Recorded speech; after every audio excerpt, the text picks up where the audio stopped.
Bonjour Noémie. Salut.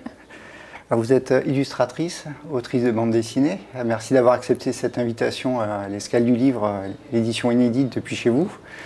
Une édition un petit peu exceptionnelle. Alors, on va essayer de découvrir quand même votre parcours, votre début de carrière, puisque vous venez de sortir un premier album de l'importance du poil de nez. Voilà un titre un petit peu étrange. Alors, avant de parler précisément de cet ouvrage, est-ce que vous pouvez revenir un peu sur votre parcours? Vous êtes libanaise, oui, c'est originaire de Beyrouth.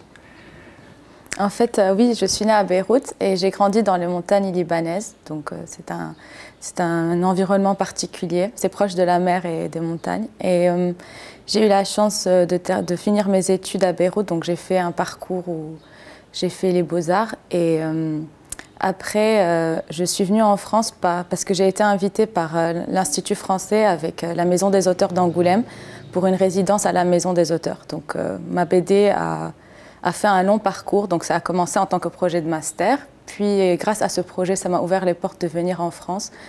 J'ai travaillé sur plein de projets en parallèle. Donc, durant 4 ans, je n'ai pas uniquement fait cette BD. Mais c'est un voyage qui a été assez long, pour le coup. Et ça m'a ouvert aussi les portes de la résidence de Colomiers. Je travaille avec la mairie de Toulouse sur un projet pour le Rio Loco et j'ai fini par m'installer là-bas. Donc, c'est ça. D'accord. Alors, pour aller moins vite, est-ce que vous aviez dès l'enfance une fibre artistique et est-ce que vous aviez une culture bande dessinée? A priori, le Liban n'est pas forcément connu pour avoir voilà, une... Oui. En fait, c'est vrai, le Liban est un pays qui est assez francophone vu que c'est un protectorat. Bon, ça change aujourd'hui. Mais en tout cas, à la maison, mon père lisait des BD. Donc, on a des collections de BD grand public à n'en plus finir. J'ai tout lu, je lui piquais quand j'étais jeune, même les trucs un peu érotiques XX. Donc, ça montre un peu mon goût pour la nudité. Et j'ai lu de la BD depuis toujours, mais pas de la BD indé. Donc j'ai découvert ça aux Beaux-Arts et quand je venais à Angoulême pour les festivals. J'aime bien aussi la BD grand public, ça m'a beaucoup nourri, les scénarios classiques et tout, mais depuis que je suis petite, je dessine. C'est la première chose que j'ai faite en fait. Je dessine beaucoup et j'ai voulu toujours faire de l'art, mais jamais de la BD. C'est venu parce que j'ai compris qu'à la fac, il y avait un cours de BD. Et je me disais, ah, mais en fait, tous ces trucs que je lis, il y a quelqu'un qui les fait. Donc, je n'avais jamais imaginé que j'aurais pu être cette personne qui fait des BD. Et j'ai découvert mon talent. Enfin, je savais pas que je savais écrire, en fait. Et à la fac, ah, en fait, je sais écrire. Ah, ok, pourquoi pas la BD? Mais ce n'était pas des choix. C'était plutôt c'était aléatoire. Ça a été des rencontres aussi C'est vrai, c'était des rencontres. Genre, je voulais plus faire de la BD, je voulais aller à Berlin faire de l'art visuel, de la communication visuelle. Et en fait, je suis tombée malade et c'est mon récit qui m'a poussée à faire de la BD. Donc, c'était plus ah, mais comment j'ai besoin de raconter cette histoire? Comment je fais? Ah, mais la BD, ça me permet, puisque je suis assez maniaque du contrôle, de contrôler ce que je veux faire. Donc, c'est plus facile que de le faire avec un autre médium. Et c'est comme ça que je suis tombée dedans. D'accord. Donc justement, c'est pendant ces années de formation, en 2014, alors que vous préparez votre licence d'art graphique, que vous apprenez que vous avez un lymphome de Hodgkin, donc une forme de cancer qui s'attaque au système immunitaire. Qu'est-ce qui a fait que vous vouliez retourner sur cette période de votre vie, cette épreuve? Comment on aborde un sujet aussi lourd, si intime? En fait, c'est venu d'un besoin. C'est comme si on a quelque chose en nous qui a besoin de sortir. Ils disent que les effets secondaires de la chimio, ça prend 5 ans pour sortir du corps. Donc moi, je me dis que si déjà les trucs physiques uniquement ont besoin de 5 ans, que serait-ce des trucs émotionnels et les séquelles? Donc pour n'importe quel traumatisme, il faut le faire sortir d'après moi, sinon c'est un sac qui va grandir au fond de nous et nous ronger. Donc j'avais besoin de placer les choses en face de moi, les observer et de me dire que je veux dépasser. Donc en fait, c'est un processus thérapeutique. Donc cette BD, c'était un besoin qui était au début uniquement pour moi. Je ne l'ai pas fait parce que je trouvais que j'avais envie de partager mon histoire puisque j'avais besoin de l'extérioriser. Mais en la travaillant, j'ai commencé à ne plus dire c'est moi, c'est Noémie. Donc c'est devenu un personnage. Donc je regardais mon histoire en tant qu'histoire narrative, c'était devenu une trame et j'ai commencé à scénariser ma vie. Donc ce n'était plus la mienne. Finalement, parti d'un besoin thérapeutique, ça s'est construit et c'est devenu un projet que j'avais besoin et envie de partager. Donc pour moi, l'envie de partage était d'abord pour moi qui s'est avec le temps développée pour les autres. Mais je pense que quand on vit quelque chose de très très lourd, et surtout quand on est artiste, je dirais, on a un besoin de l'exprimer un peu. Ça peut être par la fiction ou la réalité. Moi, avec ce projet, j'avais envie de faire de l'autofiction. J'avais besoin que ce soit moi comme personnage, de l'exprimer avec moi-même. C'est pour ça que je l'ai faite. Qu'est-ce que vous permettez l'autofiction par rapport à l'autobiographie? C'est quoi la petite nuance selon vous? C'est comme s'il y avait une dissociation en fait, une espèce de regard extérieur que vous avez sur votre propre histoire, c'est ça? Moi, je dirais qu'il n'y a pas vraiment un récit. Enfin, c'est dur de faire de l'autobiographie parce que qu'est-ce que la réalité? En fait, quand on raconte quelque chose, on fait toujours des choix. Donc, pour moi, vraiment, l'autobiographie, c'est dur de la faire de base et je ne sais pas qui l'a fait vraiment. Même si on catégorise les choses de la sorte, pour moi, ce n'est pas possible. Il y a toujours une part de... Quand il y a un choix, ce n'est plus toute la réalité. Et qu'est-ce que la réalité? Donc ça, c'est déjà quelque chose. Dans ce récit spécifiquement, pourquoi c'est de l'autofiction? Parce que j'ai scénarisé dans le sens où j'ai fait des choix. Des fois, j'ai changé les personnages. Pas parce que c'est une scène qui ne s'est pas passée. C'est juste parce que des fois, je trouvais que dans la vraie vie, ça s'est passé en 5 fois. Qui a envie de lire ça en 5 fois? Moi, dans ma vraie vie, il y avait 1000 fois plus de personnes présentes autour de moi. Mon éditeur m'a dit, mais le lecteur, il s'en fout en fait de voir tous ces gens. Il a besoin de gens avec qui il va s'attacher. Donc finalement, j'ai pris ma vie avec les vrais sentiments et j'ai changé les choses pour en faire un récit. Donc ça ne veut pas dire que j'ai changé ma vie, mais que j'ai adapté pour en faire une histoire. C'est pour ça que je dis que c'est de l'autofiction. Et il y a des scènes que j'ai créées, parce que déjà, je n'étais pas présente. Comment je vais savoir que ma mère et ma tante ont eu cette conversation ou bien... Donc, je me suis permise d'imaginer des choses qui ont pu être vraies. Voilà. D'accord. Ce qui est étonnant et qui donne un peu le temps de cet album, dès qu'on l'ouvre, c'est que malgré la lourdeur du sujet, on sourit, on rit presque, parce vous jouez énormément presque du comique de situation. Alors, je pense évidemment à une des scènes étonnantes du début où vous êtes dans un bar un peu branché de Beyrouth avec vos amis. Voilà, donc il faut rappeler que vous aviez 20 ans au moment de cette histoire. Et donc vous faites la fête, vous vous amusez, vous draguez, vous faites draguer. Et là, en fait, vous commencez à vous gratter les fesses. Voilà, donc c'est presque absurde quoi, le début, c'est que voilà, vous avez un espèce de décalage. Et ce ton-là de mélanger presque la comédie avec le tragique, c'est quelque chose que voilà, vous avez fait consciemment. Oui, en fait, c'était très important pour moi parce que déjà, je déteste les sentiments de pitié de base. Et puis, j'aime pas le côté très dramatique des choses. Enfin, c'est dramatique dans le propos, mais pour moi, comment j'ai vu les choses et comment je vois les choses, c'est qu'il y a toujours... le comique fait passer les choses plus facilement. Ça sert à rien, d'après moi, et dans mon registre personnel, de raconter les choses avec un côté uniquement dramatique. Et déjà, quand je parle et quand je racontais mes choses et comment j'ai vécu les choses, j'étais quand même assez drôle. Enfin, j'étais pas quelqu'un de... Je pleurais pas dans mon coin, j'avais pas cette attitude-là, donc... de base, mon attitude face à la vie, elle est plutôt avec un petit peu de comique. Enfin, je trouve que c'est un style qui me plaît particulièrement pour faire passer, genre Chaplin, quand il voulait critiquer quelque chose, il le faisait avec du comique et on retient, ça passe. Je trouve que c'est un registre très fort. J'essaye d'alléger les choses. Alors, on va suivre toutes les étapes de la maladie. Donc au départ, en fait, il y a un peu l'inconnu, c'est-à-dire que les médecins, au départ, partent complètement sur une mauvaise piste, quoi. Vous allez voir des dermatologues, un infectiologue. On pense que vous êtes trop stressé, c'est pour ça que vous vous grattez partout. Vous vouliez parler aussi d'espèce de milieu médical un petit peu, qui est un peu extérieur voilà, qui n'arrive pas vraiment à avoir forcément de l'empathie et qui dit bon mais non, elle a 20 ans, elle fait un peu des siennes, elle est stressée et puis point quoi. Il y avait ça aussi un petit peu dans le... En fait, c'est parti en faisant ma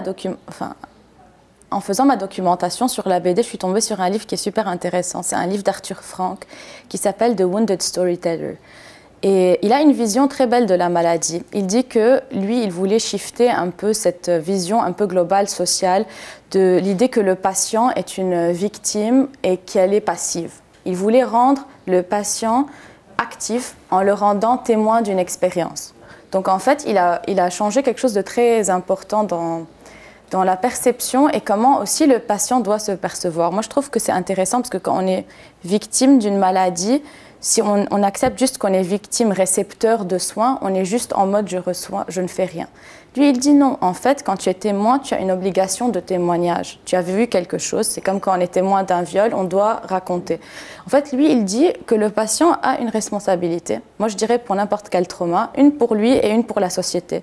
En fait, il dit que pour soi, c'est important parce que je raconte, donc j'exprime. Et pour les autres, ce qui est important aussi, c'est qu'une fois qu'une personne raconte son expérience, ça va guider les autres et en plus, ça va guider la médecine. Donc en fait, quand j'ai raconté ça, j'ai des médecins qui ont lu ma BD qui m'ont dit « Merci, on ne savait pas qu'au bout de X temps, il y a des choses qui se passaient. On n'était pas conscient qu'il y avait des gens qui avaient ça et ça. » Donc en fait, je pense que chaque patient et chaque personne a une responsabilité sociale. Et ça, les hôpitaux n'ont pas trop bien compris ça, parce que les 3 premières chimios, ils viennent, ils nous disent « Est-ce que vous avez eu ça? Est-ce que vous avez eu ça ?» Et au bout de 4, il n'y a plus de questions. Donc en fait, non, c'est au bout de 4 que les effets commencent à apparaître. Oui, ma sexualité a été complètement foutue. Non, vous ne m'avez pas prévenu et ça m'a choquée. Oui, j'ai eu plein de problèmes. Pourquoi personne ne m'en a parlé?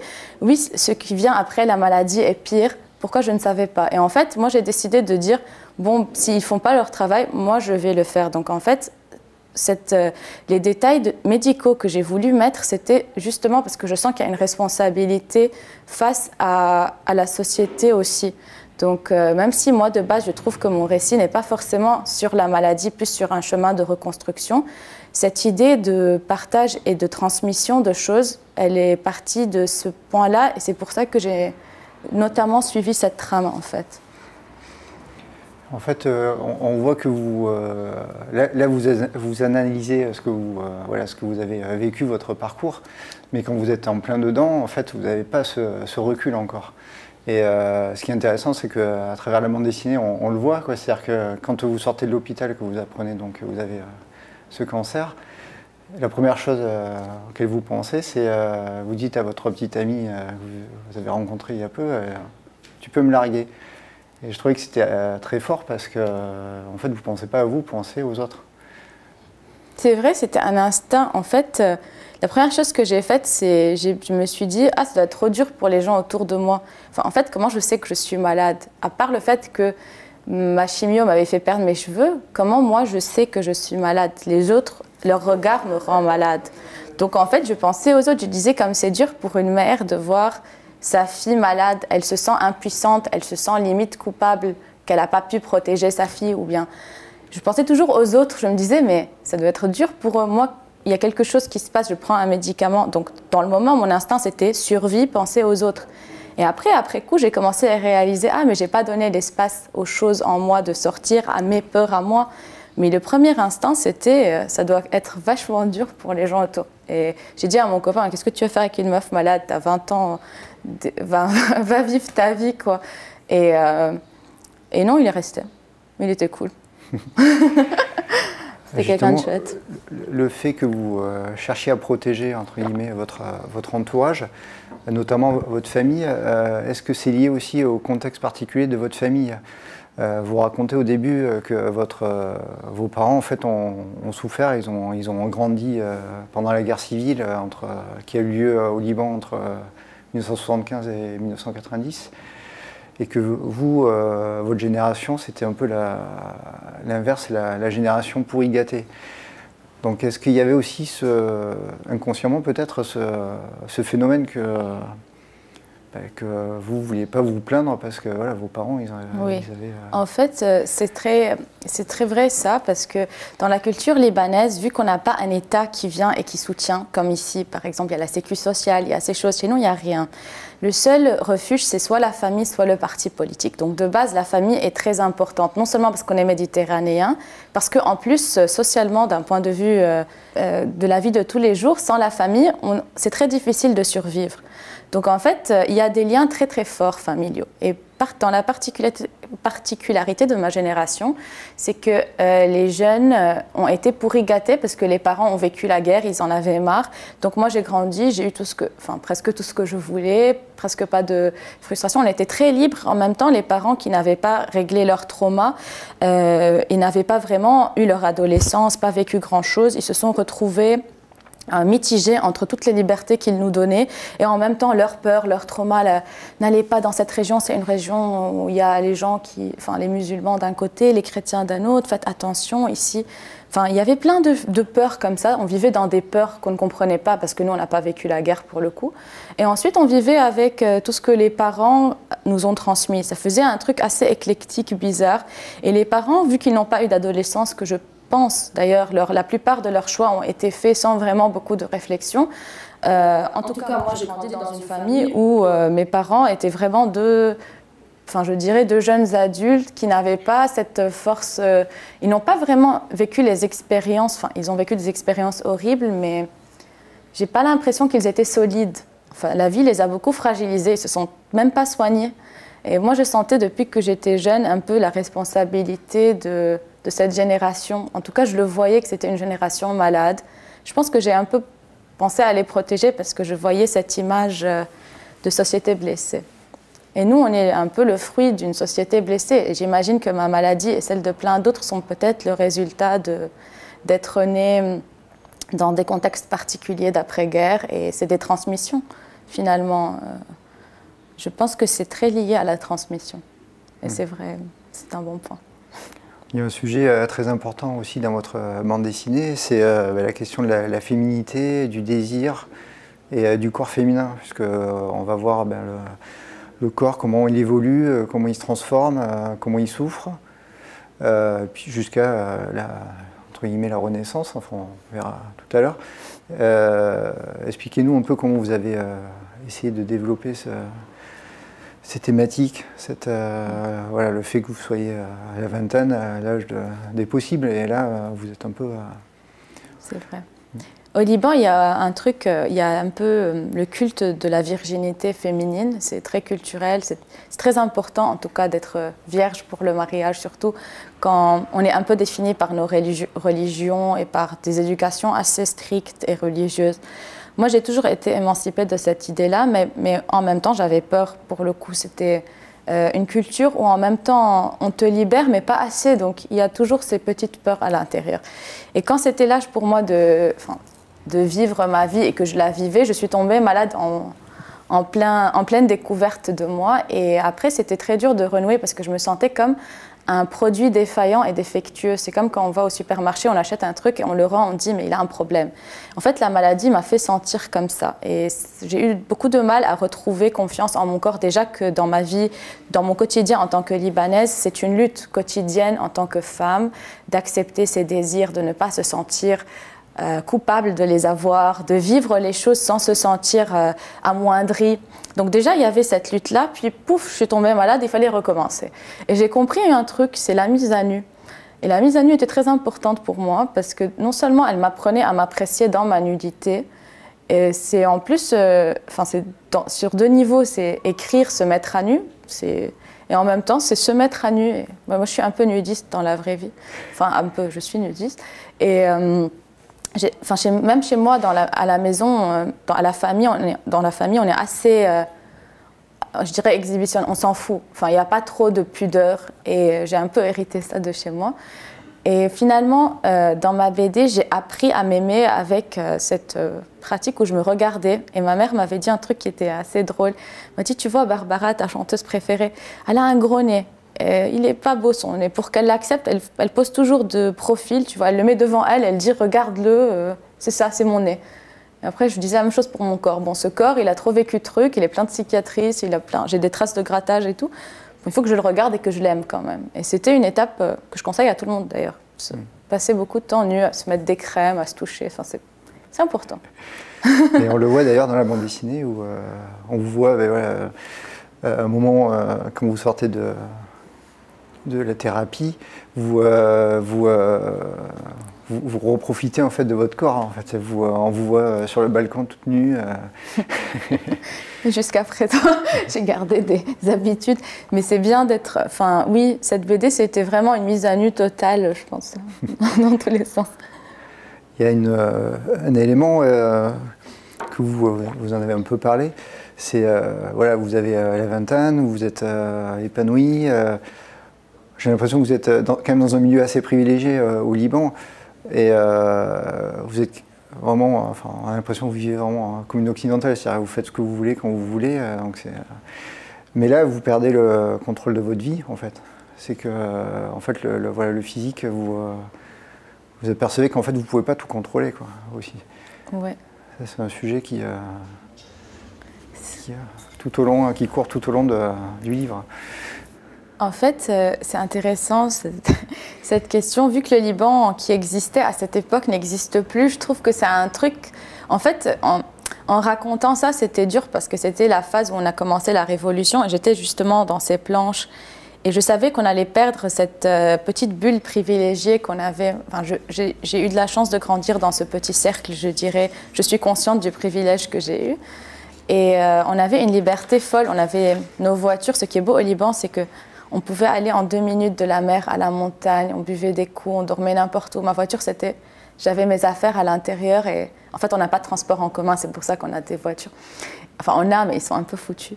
Et j'avais cette liberté de fou d'être où je veux, quand je veux. On pouvait faire la fête, on buvait en voiture, on conduisait, tu t'arrêtes, tu prends ton verre, tu vas en soirée. On était tout le temps bourrés, moi j'étais limite alcoolique. Mais en même temps, j'avais ce petit truc de petite fille qui voulait plaire à elle-même. Tu vois, je voulais être forte à la fac, et forte dans la vie, et voir mes parents. Et enfin, ça a éclaté, quoi. Je pouvais pas vivre, je pouvais pas avoir tout. Et moi, j'ai voulu tout, en fait. J'ai voulu profiter de la vie et profiter des possibilités du pays et vivre. Mais je ne regrette pas, même si dans la BD, je me dis « Ah, il faut m'arrêter à un moment, mon corps est fatigué, je suis tombée malade ». Mais là, aujourd'hui, vu que ce Liban n'existe plus, je suis très heureuse d'avoir vécu cette... à 200 à l'heure, même si j'ai fait des burn-out, j'étais alcoolo, je me suis tordu l'estomac à 20 ans. Je regrette pas, en fait. Je voudrais qu'on revienne sur la question de l'entourage. En fait, la maladie, vous ne l'avez pas vécue seule. L'entourage vous a, entre guillemets, aidé, mais aussi ça a été un poids. Dans la bande dessinée, on sent bien ce côté presque absurde qu'il y a parfois, où vous étiez complètement groggy par les médicaments, etc. Et puis vous aviez des amis qui venaient, qui passaient, qui faisaient des selfies. Vous étiez un peu comme une bête curieuse, et c'est assez étonnant, ouais, quand on lit. Oui, c'est particulier, surtout qu'au Liban, au Liban, c'est quelque chose. Par exemple, quand j'allais à la chimio, j'avais des fois 20 personnes qui venaient à l'hôpital. Ça m'est arrivé d'avoir une vingtaine de personnes. Et en fait, les salles d'hôpital il y a pas mal de chaises. Ils savent qu'au Liban, la culture, c'est quand même le collectif. Et j'ai des amis qui, vu que j'étais une personne qui osait parler de ça, en mode je sortais sans perruque, sans rien, ils profitaient, genre il y a des gens qui sont venus et ils ont dit oui, j'ai une amie qui a le cancer, genre c'est cool. Je sais pas qu'est-ce qu'ils sentaient en fait en prenant une photo et la partager avec moi. Je peux pas savoir ce que ça leur rapportait, peut-être qu'ils se sentaient forts, peut-être que pour eux c'était une manière de me soutenir. Je ne connais pas leurs intentions, mais en tout cas moi ce que je ressentais c'est que je me sentais vraiment un animal dans un zoo. Et ça vous dérangeait pas ça vous dérangeait pas qu'ils prennent la photo comme ça, vous n'avez pas c'était dans le flux, vous n'avez pas le temps d'analyser. Vous avez dit je prends une photo et vas-y. Si, j'ai analysé. Le truc c'est que je me suis dit peu importe quelles sont les raisons qu'ils ont, moi ça me dérange, mais en même temps j'ai pas ce truc de pudeur, enfin, t'as pris la photo, fais ce que tu veux. Moi, j'ai ma réflexion à moi, je suis pas en mode non, c'est moi, c'est mon image. J'ai jamais eu ce truc, j'ai pas cette pudeur face à l'image. Donc ça m'a pas gênée qu'il le partage, mais j'y ai réfléchi avec des amis, on s'est demandé genre pourquoi il l'a fait ou bien pourquoi elle l'a fait. Mais en plus, il y a ce truc dans le collectif où les gens parlent de toi devant toi au Liban. C'est ça qui est plus drôle encore, c'est tu es là, et là, il y a les personnes âgées. Oui, elle est partie aujourd'hui à l'hôpital. Elle a eu trop mal, ma pauvre, elle a vomi. Toi, tu es à côté. Tu es genre, je suis là, genre, calmez vos hormones. Et en fait, c'est ça, c'est vraiment, comme tu le dis, c'est absurde. Tu te sens dans une pièce de théâtre. Et c'est un peu comme ça, notre quotidien. C'est très théâtral, avec les grandes voix, les personnalités colorées. C'est particulier. Les photos. Il y a l'étape donc de la guérison physique et ensuite il y a la guérison psychologique qui vous avez pas pensé à ça, enfin au départ vous dites ah ben ça y est je suis guéri, ça va aller, sauf qu'en fait presque le plus dur va arriver avec vraiment tout le reflux de tout ce que vous aviez étouffé, toute la bulle que vous étiez créée qui va ressortir. C'est quasiment le thème central en fait de cet album même, on peut dire. Oui, exactement. C'est ne pas s'arrêter à la guérison physique. En fait, c'est ce que je voulais. J'ai utilisé la trame de la maladie justement parce qu'on a souvent l'impression que quand quelque chose disparaît, qu'on ne le voit plus, il n'existe plus. Mais en fait, il existe encore. Il faut attendre qu'il parte et il faut se soigner. Pour n'importe quel trauma, il y a des étapes. C'est comme le deuil aussi. Enfin, avec le deuil, avec la maladie et tout, il y a les séquelles qui restent. C'est comme le membre fantôme, je dirais. Enfin, c'est presque dans le même truc. Et en fait, pour moi, c'était plus dur après parce que c'est comme si mon corps a attendu de guérir pour m'octroyer de sentir toute la douleur et la souffrance. Enfin, j'ai un peu cet exemple dans la tête de quelqu'un qui court parce qu'il se fait suivre par quelqu'un. Et en fait, il y a un voleur ou bien un braque, quelqu'un qui vient te faire du mal. Tu cours, tu arrives à un endroit en sécurité, c'est là où ton cœur bat trop et tu tombes. En fait, ton instinct de survie est fort dans la vie. Tu as la capacité de te cacher. Une fois que tu te caches, tes émotions se permettent de prendre le dessus et tu peux t'affaler et tomber de peur. Et enfin, c'est comme ça, en fait, que j'ai vécu ma maladie. C'est durant la maladie, bon, je devais survivre, je mangeais, j'allais à mes cours d'allemand, je faisais ma vie. J'avais mal quand il fallait avoir mal, des trucs comme ça.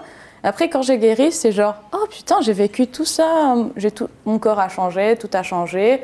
J'ai plus de désir, j'ai mal partout, je me sens toute froissée. Pourquoi j'ai porté ma famille? Pourquoi je me suis jamais demandé moi ce que je sens? C'est venu après. Et ça, c'est vrai que c'est le plus dur. Et c'est pour ça que dans ma BD, il y a comme un changement à partir de ce moment où il y a l'euphorie après la guérison. Ouais, j'ai guéri, je veux vivre ma vie.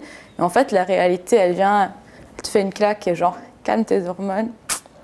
La vie, c'est gérer les choses, sinon tu vas pas t'en sortir.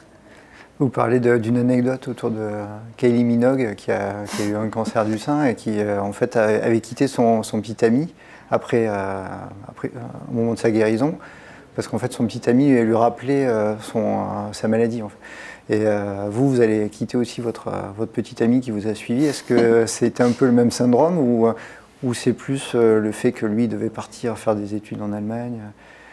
Enfin, avec le recul, comment vous voyez ça? C'est une bonne question. C'est vrai que quand Kylie Minogue a quitté son mec parce qu'il lui rappelait la maladie, je me suis rappelée de cette anecdote quand je me suis séparée de Bébou, en fait. Et je pense que, oui, il y a eu un truc où je l'ai associé inconsciemment à cette phase de ma vie qui n'était pas... En fait, quand j'ai eu ces changements physiques et toutes ces choses, il était près de moi et tout. J'ai l'impression que le voir près de moi, ça me rappelait un petit peu. Là, on est très amis et tout, mais je pense que je peux pas... Il y a un truc qui s'est créé avec la maladie, genre, il est associé. C'est triste, mais ça s'est passé comme ça. J'ai pas pu continuer avec... Beaucoup de gens, après leur maladie, quittent leur conjoint, changent de vie. Et je trouve que c'est plutôt pas mal, c'est ça un peu. Parce que voir en face tout le temps les choses qui nous rappellent, c'est pas évident. Et la reconstruction psychologique, elle est passée aussi par la psychanalyse. Et vous dites que c'est un domaine un peu tabou au Liban. Ah oui, au Liban, beaucoup de choses sont tabous. De la sexualité à la religion, à la guerre. Il y a tellement de tabous que la psychanalyse qui règle les tabous est devenue un tabou. Et en fait, les gens associent la psychanalyse à la maladie mentale extrême. Et c'est ça qui est triste dans les sociétés, enfin, dans les milieux privilégiés, c'est pas tabou, dans le sens où c'est très occidentalisé dans les milieux privilégiés libanais. Mais par exemple, dans ma famille paternelle, ils n'étaient pas du tout pour la thérapie, même si je pense que toute cette génération avait besoin de thérapie. Et il y avait comme je pense qu'ils ont peur d'être bien et de se guérir. Et c'est pour ça que, enfin, ma grand-mère, elle a grandi avec sa sœur était à Stanford. Elle avait une ouverture très grande d'esprit. Donc ma grand-mère a eu la chance de connaître la thérapie d'un autre œil, vue par les Américains. Et donc, quand on était petit, si quelqu'un des enfants avait un problème, elle disait à ses filles « Prenez vos enfants chez le psy, c'est important ». Donc, dans ma famille maternelle, il y avait toute cette ouverture d'esprit, c'est ma grand-mère dont je parle, toute cette ouverture vers se soigner, aller bien, le bien-être, parler, mettre les choses sur la table. Contrairement à ma famille paternelle où c'était caché et tout. Donc, ça faisait drôle de venir quand je disais que je faisais de la thérapie et les gens, ils avaient des réactions un peu bizarres. Genre, ouais, je veux me soigner, où est le problème? En fait, quand tu leur dis ça, ils ne peuvent plus répondre. Il y a ce truc, en fait, des préjugés, des peurs. Et la discussion, ça règle tout. Et je pense que oui, la thérapie, c'est quelque chose. Il y a la superstition aussi qui joue, et la religion qui joue un rôle, puisque vous parlez de Saint Charbel, que je ne connaissais pas, qui est un saint apparemment très important au Liban. Alors il y avait ceux qui croyaient que votre guérison était liée à lui. Qui est ce personnage? Est-ce que vous pouvez un peu expliquer aux néophytes? En fait, Saint Charbel, c'est un saint chrétien libanais maronite. C'est une figure libanaise, genre c'est le saint le plus miraculeux. Et moi, je suis croyante, mais je ne suis pas pratiquante. Donc, ce qui m'a fait rire, c'est que j'ai raconté une anecdote que quand j'allais pas bien à l'hôpital, j'ai dit, s'il te plaît, genre, je veux plus avoir, parce que lui, c'était un saint guérisseur, et j'ai dit que j'étais arrivée au point où j'ai demandé. Et le fait que j'ai guéri juste après, les gens ont cru que j'ai guéri miraculeusement. J'étais genre, j'ai pas compris comment tu associes ça à un miracle. Je disais aux gens, mais vous êtes dingues, si je crois en Dieu, c'est entre moi et Dieu, mais où est la guérison miraculeuse? Je n'étais pas handicapée, j'ai commencé à marcher, je ne comprends pas. Et en fait, ça a fait très drôle parce que ça s'est propagé comme ça, genre Saint Charbel, Noémie a prié et elle a guéri. Je ne sais pas comment. Et après, enfin si, je sais un peu comment, mais je veux dire que ça a fait un effet où tous mes amis artistes, athées, et enfin les gens de mon milieu, ils étaient genre, mais Noémie, t'as pas... de quoi tu parles, Dieu ne guérit pas, machin. Et de l'autre côté, il y avait les vieilles et la famille et les gens très croyants qui me disaient « Oh, on a tous prié pour toi ». C'était devenu un cirque, c'était très drôle. Genre, je recevais des messages du Mexique, du Canada. « On a prié pour vous ». Genre, « Ok, merci, genre, je ne vous connais pas ». C'est vrai, ça a fait un truc de... J'ai reçu 700 à 800 messages à cette époque de gens qui croyaient que j'ai guéri miraculeusement. Donc je l'ai raconté en anecdote dans la BD parce que moi je m'en foutais de ce que les gens pensaient parce que oui, moi je suis croyante mais ça regarde personne. Donc ça a fait tout ce déferlement de choses. On va parler aussi dessin parce que votre traitement graphique est quand même original et vous auriez pu opter pour un dessin réaliste, presque froid et au contraire vous avez utilisé le crayon, des couleurs très chaudes. Du mauve, du vert, du rouge. Pourquoi vous avez utilisé cette palette graphique, ce style graphique pour raconter cette histoire? Parce que j'adore les couleurs de base. Enfin même sur moi-même, je trouve que les couleurs, dans la nature, il y en a plein. Et j'aime bien comment, durant la même journée, les couleurs changent tout le temps. En fait, je suis un peu obsédée. Je m'asseyais chez moi à la montagne, je regardais tous les jours la même montagne changer tous les jours de couleurs. C'est la même vue, mais j'avais un peu une obsession sur les changements de couleurs. Donc, un peu comme les impressionnistes, j'aimais regarder le monde, mais par contre, dans ma BD, je le fais un peu comme les expressionnistes, où j'utilise un sentiment et la couleur, elle part de ce sentiment. Donc, ce n'est pas des associations classiques. L'orange, pour moi, symbolise la maladie. C'est une couleur chaude qu'on ne voit pas dans les hôpitaux. Dans les hôpitaux, en général, c'est du vert, du bleu, des couleurs froides qu'ils mettent. Pour moi, la maladie, ça ressemble à la couleur du pipi de la chimio. C'est un orange dégueulasse. Et en même temps, c'est drôle parce que c'est la couleur du parti politique du président libanais que je déteste. Donc, j'ai adoré utiliser l'orange pour tout ce qui est négatif. Et après, pour moi, le vert, ça m'apaise. Et en même temps, le vert, c'est un peu nostalgique. Donc, c'est comment j'interprète les choses. Et pour moi, les gens, ils ont un truc un peu verdâtre, un peu dans les ombres. Quand on les voit, souvent, c'est vrai qu'il y a beaucoup de roses, mais avec les ombres, il y a du vert. Donc, j'ai voulu tout raconter en couleur parce que c'est comme ça que je vois les choses. Enfin, c'est plutôt comment je... Et j'ai voulu que ça donne une lecture en plus, en fait. Les couleurs, ça m'a permis de libérer des sentiments d'une manière inconsciente parce que je ne réfléchis pas d'emblée à qu'est-ce que va être ma couleur. Je ne sais pas avant de commencer une planche où ça va aller. Donc, je me laisse aller avec les couleurs. Justement, vous aviez fait une première version de cet album. Quelles ont été les grosses différences entre la version que vous avez faite, la première version, et celle-ci, la version achevée? C'était au niveau de la construction du récit ou c'était... La première, c'était 80 pages. J'avais 4 mois pour la faire. Et c'était un projet de Beaux-Arts où ma prof me disait « Enlève ça, enlève ça, enlève ça, t'as 4 mois ». Donc, je n'ai pas pu mettre un récit qui s'est développé d'une façon que j'aurais trouvé narrativement intéressante. C'était vraiment le truc thérapeutique, la première. La deuxième, je l'ai construite d'un point de vue narratif où les choses ont le temps d'être placées. L'autre, c'est un condensé de ça, en fait. Voilà. En préambule du livre, vous dédiez la bande dessinée, je vais lire la phrase, hein, à ceux qui ont été là, pas là, ceux qui m'ont entouré, avant, pendant, après. Et plus étonnant, ceux qui ont fait semblant, ceux qui ont apparu, disparu et réapparu. Ceux que j'ai mentionnés, ceux dont je n'ai pas pu parler. Je vous remercie d'avoir été vous, parce que sans vous, je ne serais pas moi. C'est un peu pour remercier, enfin, pour rendre hommage aux gens, parce que finalement, c'est ces choses qui ont déterminé ma vie et mon chemin. Je suis consciente de cette importance des liens. Aujourd'hui, ce que je vis comme tristesse par rapport à ce qui se passe au Liban, c'est qu'on est séparés des liens. Avec la crise et les choses qui se passent, ces gens avec qui on a vécu tellement de choses et qui nous ont fondés, on est dispersés partout dans le monde et c'est triste.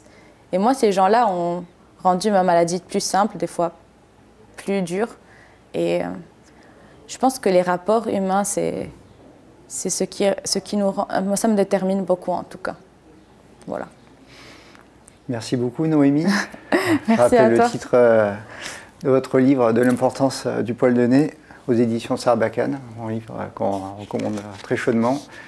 C'était Noémie Onain, à l'Escale du Livre, édition inédite depuis chez vous. Au revoir.